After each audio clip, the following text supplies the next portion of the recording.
전남 동부권의 주요 산업군인 철강과 석유화학업계 지난달 수출이 저조한 것으로 나타났습니다.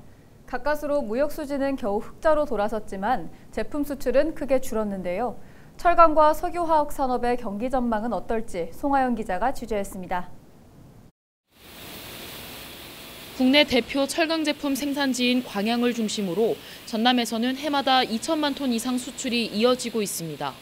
그런데 지난달 전남의 철강 제품 수출 실적을 살펴봤더니 지난해 같은 기간보다 70% 이상 감소한 것으로 나타났습니다.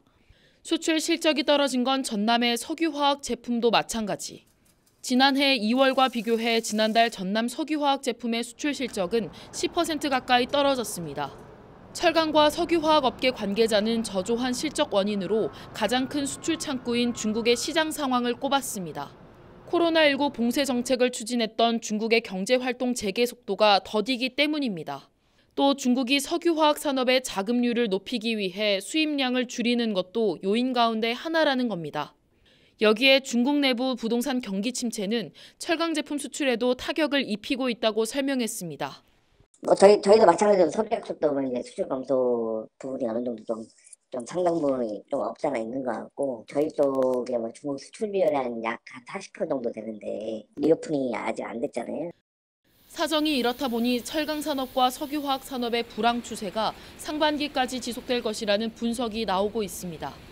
중국의 내수 시장 경기 회복이 가시화돼야 수출 실적도 반등할 수 있다는 겁니다. 중국의 수요 회복, 우크라이나 전쟁 등 변수들이 너무 많아 예측이 힘들지만 상반기에 큰 정유 기업의 공장 부숙 기간이 있어 가동률이 크게 늘지 않고 세계 경기가 위축되는 경향에 있어 수출이 조금 어렵지 않을까 생각됩니다. 이런 가운데 철강과 석유화학 업계는 불황으로 인한 여파를 최소화하기 위해 오는 5월까지 대규모 공장 정비 기간을 운영할 예정입니다. 헬로티비 뉴스 송하영입니다.